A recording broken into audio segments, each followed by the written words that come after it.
साथियों नमस्कार। मैं समीरा आदिवासी ताऊ हेल्थ केयर चैनल पर आपका स्वागत करती हूँ। कृपया जानकारी को ठीक से समझने हेतु वीडियो को शुरू से अंत तक देखें और कमेंट बॉक्स में यह अवश्य लिखें कि इसमें क्या पसंद आया या क्या बुरा लगा, जिससे आगे सुधार किया जा सके। आदिवासी ताऊ से एक साथी ने पूछा है, ताऊ जी, पेट में कीड़ा क्यों पड़ते हैं? इसके बारे में आदिवासी ताऊ का कहना है कि पेट में कीड़ा पड़ना कोई सामान्य घटना नहीं, बल्कि शरीर की भीतरी सफाई प्रणाली में गड़बड़ी का संकेत है। यह कीड़े असल में कृमि होते हैं, जिन्हें विज्ञान की भाषा में पैरासाइट यानी परजीवी कहा जाता है।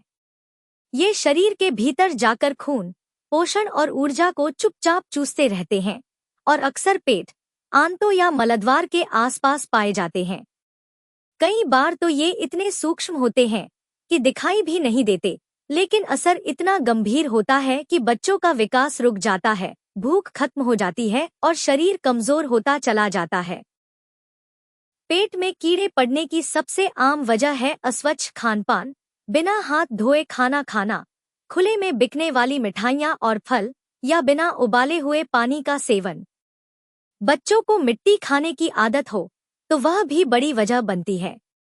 लेकिन ताऊ जी बताते हैं कि सिर्फ बाहर की गंदगी ही जिम्मेदार नहीं है, असल वजह होती है हमारे पेट की अंदरूनी गंदगी यानी अपचन, कब्ज और आंतों में जमे मल की परतें। जब ये गंदगी लंबे समय तक पेट में बनी रहती है तो वह परजीवियों के लिए एक आदर्श आश्रय बन जाती है, यानी पेट की गंदगी ही उन्हें पनपने और बढ़ने देती है। साल 2017 में भारत के ही अखिल भारतीय आयुर्विज्ञान संस्थान यानी एम्स द्वारा किए गए एक अध्ययन में पाया गया कि भारत के ग्रामीण और शहरी बच्चों में से हर तीसरे बच्चे को कभी न कभी आंतों में कृमि संक्रमण हुआ होता है।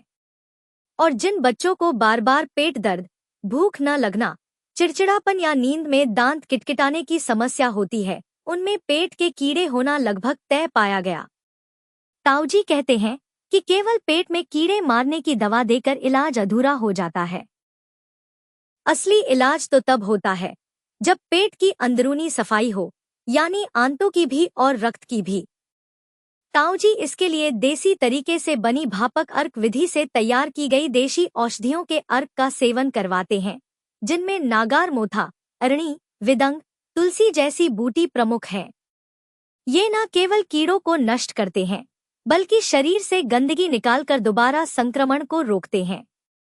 साथ ही ताऊ जी यह भी समझाते हैं कि बच्चा हो या बड़ा, अगर उसका पाचन कमजोर है, शरीर में खून की कमी है, कब्ज की पुरानी आदत है या वह बार बार उल्टा सीधा खाते हैं, तो पेट में कीड़े लौटकर बार बार आ सकते हैं। इसलिए केवल दवा नहीं, खानपान, स्वच्छता और पाचन को सुधारना जरूरी है। यदि जानकारी उपयोगी लगी हो तो इसे लाइक करें, चैनल को सब्सक्राइब करें और वीडियो को शेयर करें। आपकी भी कोई समस्या हो तो ताऊ को लिखें और पुरानी, जटिल और लाइलाज समझी जाने वाली बीमारियों के ऑनलाइन प्राकृतिक समाधान हेतु और घर बैठे ऑर्गेनिक देशी जड़ी बूटियों तथा जर्मन होम्योपैथिक मेडिसिन की हेल्थ केयर किट मंगवाने के लिए स्क्रीन पर दिए गए व्हाट्सएप नंबर पर अभी संपर्क करें। जोहार।